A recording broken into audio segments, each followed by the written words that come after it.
Did I end up where I wanted to be? Yes. I really enjoyed and would have loved to have continued my career at ball.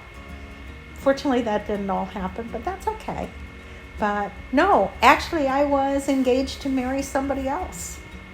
We were making plans and doing all of this, and I suddenly said to him, "So when are we getting married?" "Well, I want to put that on the back burner." So I broke it off. I was upset. I was depressed. Went back to school the next fall and wasn't real happy. And then I met Rick at finals time, and we dated for a whole year, and then we got engaged for a year, and then we got married.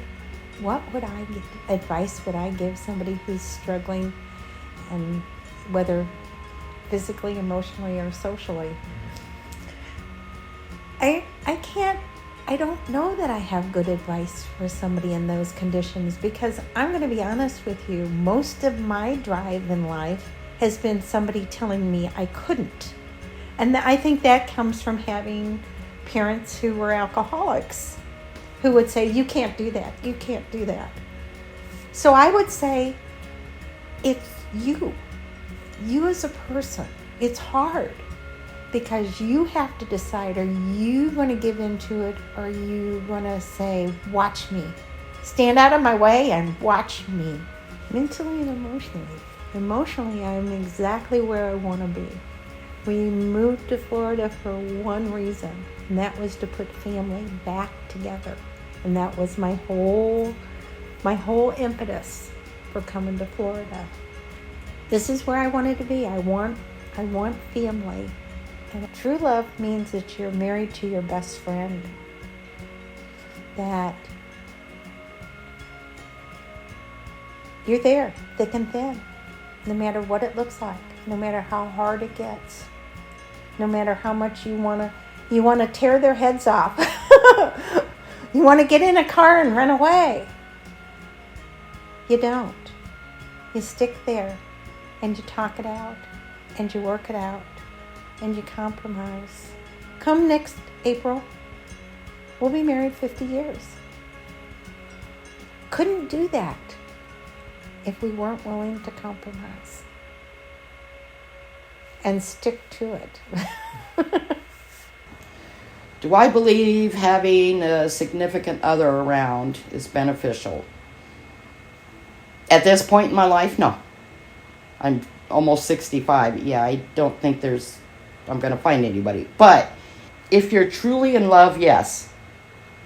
If you meet each other's needs, yes. If you both want the same goals in life, yes.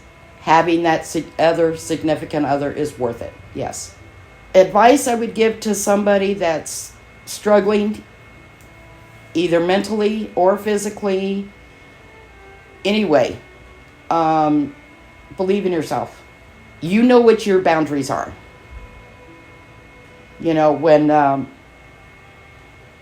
divorced my second husband, I was fit to be tied. I got out of it, and I'm glad I did, because I was really, really struggling. But believe in yourself, believe in your family, read the Bible. It all helps. I did not end up where I wanted to be at this point in my life. I did want to be with somebody. Right now, I couldn't go back to being with somebody. I'm so used to being by myself that it would be really, really hard to get into another relationship. Where am I? Mentally and emotionally, I'm good. I'm really good. I get depressed sometimes, but who doesn't? You know, I get lonely sometimes, but I've learned to live with it. My definition of true love is when two people have the same goals, love unconditionally, want the same things, never judge what a person will do. If they do wrong, be there for them. If they do right, praise them.